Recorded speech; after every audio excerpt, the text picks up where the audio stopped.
ഏറെ നാളത്തെ കാത്തിരിപ്പിനൊടുവിൽ നിർമ്മാണം ആരംഭിച്ച ചെങ്കുളം കക്കോട് ഐക്യരക്കോണം റോഡിന്റെ നിർമ്മാണം അന്തിമഘട്ടത്തിൽ.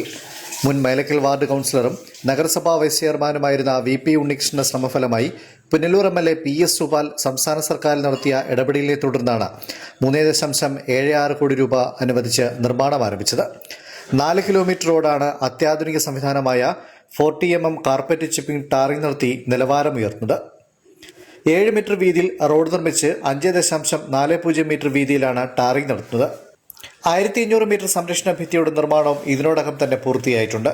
2 മാസത്തിനുള്ളിൽ നിർമ്മാണം പൂർത്തിയാക്കാനാണ് ലക്ഷ്യമിടുന്നത്.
കാർപ്പറ്റ് റോഡുകളുടെ സവിശേഷത ബിറ്റുമിൻ ഉപയോഗിച്ച് നിർമ്മിക്കുന്ന വളരെ മിനുസമാർന്ന ഉപരിതലമുള്ള ടാർ റോഡുകളെ സൂചിപ്പിക്കുന്നു.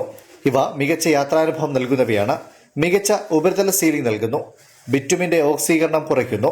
വാഹനങ്ങൾ തെന്നിമാറുന്നത് കുറയ്ക്കും. കൂടാതെ അടിസ്ഥാന പാളിയിലേക്ക് ഈർപ്പം പ്രവേശിക്കുന്നത് തടയുകയും ചെയ്യുന്നുണ്ട്.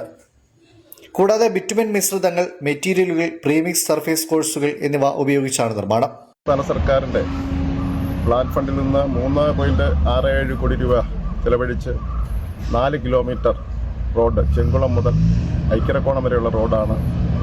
40 mm ചിപ്പിംഗ് കാർപ്പറ്റ് മെത്തേഡിലാണ് ഈ റോഡ് ചെയ്തു വരുന്നത്. സഖാവ് PS സുപാലിൻ്റെ ഒരു പരിശ്രമഫലമായിട്ടാണ് ഈ റോഡ് ഇത്തരത്തിൽ ആക്കിയെടുക്കുന്നത്. നമ്മുടെ ഈ പ്രദേശത്തുള്ള ജനങ്ങൾക്ക്, പ്രത്യേകിച്ചും ജനങ്ങളുടെ ജനസാന്ദ്രത കുറവായതുകൊണ്ടാണ് നമുക്ക് ഈ ചിപ്പിംഗ് കാർപ്പറ്റ് എന്നുള്ള നിലയിലേക്ക് കൊണ്ടുവരേണ്ടി വന്നത്. അല്ലെങ്കിൽ നമുക്ക് BMBC നിലവാരത്തിലുള്ള റോഡ് വേണ്ടി വന്നേനെ. യഥാർത്ഥത്തിൽ ഈ റോഡ് വരുന്നത് കൊണ്ട് തന്നെ ഈ ചെങ്കുളം മേഖലയുടെ ഒരു സമഗ്ര വികസനം ഉണ്ടാവാൻ പോവുകയാണ്. ടൂറിസവുമായി ബന്ധപ്പെടുത്തി നമ്മുടെ ചെങ്കുളം മേഖല പുനലൂരിൻ്റെ ഒരു ഉപപട്ടണമായി വികസിക്കാനുള്ള സാധ്യത ഈ റോഡ് വികസനത്തിലൂടെ വരും. തീർച്ചയായും നമ്മുടെ MLA സമാന്തരമായി ഒരു പാരലൽ റോഡ്, നമ്മുടെ ഹൈവേക്ക് സമാന്തരമായി ഒരു പാരലൽ റോഡ് കൂടി ഇവിടെ ഇതുവഴി വരുന്നുണ്ട്. അപ്പോൾ ഈ വികസനമെല്ലാം വന്ന നമ്മുടെ മേഖലയിൽ, നമ്മുടെ പ്രദേശത്ത് ഒരു പുനലൂര് മറ്റ് സ്ഥലങ്ങളെ പോലെ വലിയ ഒരു വികസന കേന്ദ്രമായി മാറാൻ പറ്റും. അപ്പോൾ ആ സാധ്യതയാണ് ഇപ്പോൾ നമ്മൾ ഉപയോഗപ്പെടുത്തുന്നത്. നഗരസഭാ കൗൺസിലിൽ ഈ റോഡ് PWDക്ക് വിട്ടുകൊടുത്തിട്ട് ഏതാണ്ട് 11 വർഷക്കാലമാണ്. ഞാൻ ആദ്യം കൗൺസിൽ എത്തുന്ന സമയത്താണ് ഈ റോഡ് വൺ ടൈം ടാറിംഗ് എന്നുള്ള നിലയ്ക്ക് PWDക്ക് വിട്ടുകൊടുക്കും. അതിനുശേഷം PWD ആണ് ഈ വർക്കുകളെല്ലാം ഏറ്റെടുത്തത്. ഇവിടെ നമുക്ക് വീതി കൂട്ടുവാൻ ഈ നാട്ടുകാരുടെ സഹായത്തോടെ ഈ പ്രദേശത്തുള്ളവരെല്ലാം സന്മനസ് കാണിച്ചതിൻ്റെ ഫലമായിട്ടാണ് നമുക്ക് ഇപ്പോൾ ഈ നിലയ്ക്ക് 5.5 മീറ്ററാണ് ഇതിൻ്റെ ടാറിംഗ് വിട്ടത്. അതുമാത്രമല്ല 7 മീറ്ററാണ് ഈ പ്രദേശത്തിൻ്റെ വീതി. ബാക്കിയുള്ള സ്ഥലങ്ങളിലെല്ലാം ഐറിഷ് ട്രെയിൻ ചെയ്ത് മനോഹരമായ ഒരു റോഡാക്കി മാറ്റുവാനാണ് ഇപ്പോൾ നമ്മൾ ശ്രമിക്കുന്നത്. Fox TV news bureau, Punalur.